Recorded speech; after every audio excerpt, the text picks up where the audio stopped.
अभिनेता आणि दिग्दर्शक रितेश देशमुखची महत्त्वाकांक्षी कलाकृती असलेल्या ऐतिहासिक राजा शिवाजी चित्रपटाने बॉक्स ऑफिसवर दमदार यश मिळवलं आहे।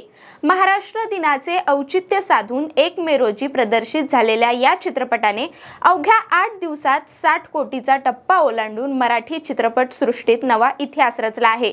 शिवरायांचा इतिहास जागतिक स्तरावर पोहोचवण्याच्या उद्देशाने तयार करण्यात आलेल्या या चित्रपटाला प्रेक्षकांनी अक्षरशः डोक्यावर घेतला आहे।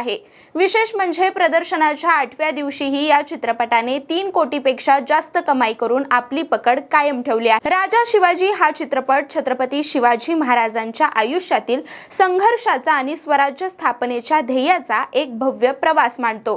कथेची सुरुवात शिवरायांच्या बालपणापासून होते, ज्यामध्ये जिजाऊ महासाहेबांनी त्यांच्यावर केलेले संस्कार आणि शहाजी राजांकडून मिळालेले युद्ध कौशल्याचे धडे अतिशय प्रभावीपणे पडद्यावर रेखाटले आहेत।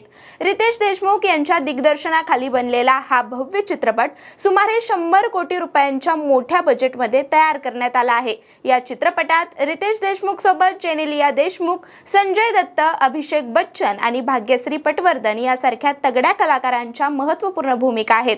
या व्यतिरिक्त बॉलिवूडचा भाईजान सलमान खानने सुद्धा या चित्रपटामध्ये काम केलं आहे। राजा शिवाजी चित्रपटाची आतापर्यंतची कामगिरी पाहता तो आपल्या बजेटच्या दिशेने अत्यंत वेगाने वाटचाल करत आहे। चित्रपटातील हाय व्होल्टेज ॲक्शन आणि ऐतिहासिक कथानकामुळे मराठी आणि हिंदी अशा दोन्ही प्रेक्षकांकडून चित्रपटाला मोठी दाद मिळत आहे।